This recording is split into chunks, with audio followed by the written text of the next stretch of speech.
ವಿರೋಧದ ನಡುವೆಯೂ ಇಂದಿನಿಂದ ಕಾವೇರಿ ಆರತಿ ಸಂಜೆ 6 ಗಂಟೆಗೆ ಚಾಲನೆಯನ್ನ ನೀಡಲಿದ್ದಾರೆ ಡಿಸಿಎಂ ಡಿಕೆ ಶಿವಕುಮಾರ್. ಇಂದಿನಿಂದ 5 ದಿನಗಳ ಕಾಲ ಕಾವೇರಿ ಆರತಿ ನಡೆಯಲಿದೆ. ಸಂಜೆ 6 ಗಂಟೆಗೆ ಡಿಸಿಎಂ ಡಿಕೆ ಶಿವಕುಮಾರ್ ಕಾವೇರಿ ಆರತಿಗೆ ಚಾಲನೆಯನ್ನ ನೀಡಲಿದ್ದಾರೆ. ಕೆಆರ್ಎಸ್ನ ಬೋಟಿಂಗ್ ಪಾಯಿಂಟ್ನಲ್ಲಿ ಕಾರ್ಯಕ್ರಮ ನಡೆಯುತ್ತೆ. ಗಂಗಾರತಿಯ ಮಾದರಿಯಲ್ಲೇ ಕಾವೇರಿ ಆರತಿಯೂ ನಡೆಯಲಿದೆ. ಇನ್ನೊಂದು ಕಡೆ ರಾಜ್ಯ ಸರ್ಕಾರದ ನಡೆಗೆ ರೈತರು ವಿರೋಧವನ್ನ ವ್ಯಕ್ತಪಡಿಸಿದ್ದಾರೆ. ಕಾವೇರಿ ಆರತಿಯನ್ನ ವಿರೋಧಿಸಿ ಕೆಆರ್ಎಸ್ಗೆ ಮುತ್ತಿಗೆ ಹಾಕೋದಕ್ಕೆ ರೈತರು ನಿರ್ಧಾರ ಮಾಡಿದ್ದಾರೆ. ಪೊಲೀಸರ ಸರ್ಪಕಾವಲಿನಲ್ಲಿ ಕಾವೇರಿ ಆರತಿಗೆ ಸಿದ್ಧತೆ ಆಗಿದೆ. ರೈತರ ಪ್ರತಿಭಟನೆ ಹಿನ್ನೆಲೆ ಕೆಆರ್ಎಸ್ನಲ್ಲಿ ಪೊಲೀಸ್ ಭದ್ರತೆ ಇದೆ. ಸಾಕಷ್ಟು ವಿರೋಧ ವ್ಯಕ್ತವಾಗಿತ್ತು ಕಾವೇರಿ ಆರತಿ ನಡೆಸೋದ್ರ ಬಗ್ಗೆ. ಇವತ್ತಿನಿಂದ ಈ ಎಲ್ಲಾ ವಿರೋಧದ ನಡುವೆಯೂ ಕೂಡ ಕಾವೇರಿ ಆರತಿ ನಡೆಯಲಿದೆ. ಸಂಜೆ 6 ಗಂಟೆಗೆ ಡಿಸಿಎಂ ಡಿಕೆ ಶಿವಕುಮಾರ್ ಕಾವೇರಿ ಆರತಿಗೆ ಚಾಲನೆಯನ್ನ ನೀಡಲಿದ್ದಾರೆ. ದೃಶ್ಯದಲ್ಲಿ ನೋಡ್ತಾ ಇದ್ದೀರಿ, ಕಾವೇರಿ ಆರತಿಗೆ ಸಾಕಷ್ಟು ಸಿದ್ಧತೆಗಳಾಗಿದೆ.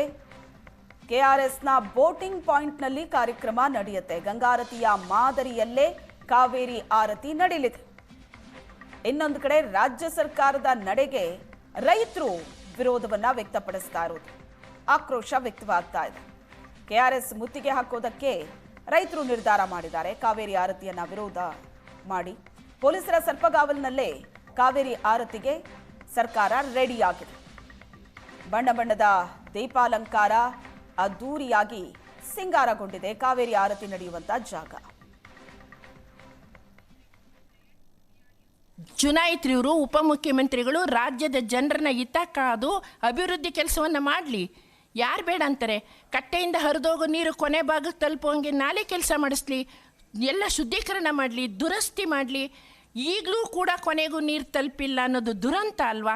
ಇಂಥ ಸಮಯದಲ್ಲಿ ಡಿ ಕೆ ಶಿವಕುಮಾರ್ ಅವರು ಅಣೆಕಟ್ಟೆ ಮುಂದೆ ಪಾರ್ಕು ಆರತಿ ಮಾಡಿಯೇ ತೀರ್ತೀನಿ. ಯಾವ ಮೂಲಕ? ಖಾಸಗೀಕರಣದ ಮೂಲಕ, PPP ಮಾಡೆಲ್ ಮೂಲಕ. ಸರ್ಕಾರದ ಹಣ ಅಲ್ಲ, ಇನ್ನೊಬ್ರು ಯಾರೋ ಬಂಡವಾಳ ಹೂಡ್ತಾರೆ. ಇನ್ನೊಬ್ರನ್ನ ಬಂಡವಾಳ ಹೂಡೋರನ್ನ ಕರ್ಕೊಂಡು ಬಂದು ಮಾಡಿಸುವಂಥ ಈ ಕೃತ್ಯ ಅಣೆಕಟ್ಟೆ ಬಳಿ ಯಾಕೆ ಬೇಕು? ಜಿಲ್ಲೆಯ ಹಿತವನ್ನು ಕಾಯುವ ದೃಷ್ಟಿಯಿಂದ ರೈತರ, ಸಾರ್ವಜನಿಕರ, ನಾಗರಿಕ ಬಂಧುಗಳ ಸಮಸ್ಯೆಗಳನ್ನು, ಮುಖ್ಯವಾಗಿ ಕೃಷಿ ಕ್ಷೇತ್ರಕ್ಕೆ ಸಂಬಂಧಪಟ್ಟಂಥ ಈ ಅಣೆಕಟ್ಟೆ ವಿಷಯಕ್ಕೆ ಯಾವ ರೀತಿಯಲ್ಲೂ ಇವರು ಈ ರೀತಿ ಮಾಡಿರುವ ಕೃತ್ಯಗಳನ್ನು ನಾವು ಒಪ್ಪೋದಿಲ್ಲ. ಅದನ್ನು ಯಾವುದೇ ರೀತಿಯಲ್ಲೂ ನಾವು ಅದನ್ನು ಅವಕಾಶನೂ ಆಗೋದಿಲ್ಲ.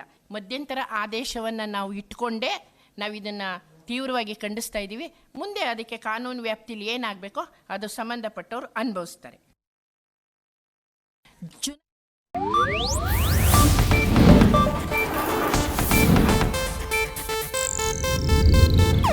ಇದು ಏಷ್ಯಾನೆಟ್ ನ್ಯೂಸ್ ನೆಟ್ವರ್ಕ್ ಪ್ರಸ್ತುತಿ.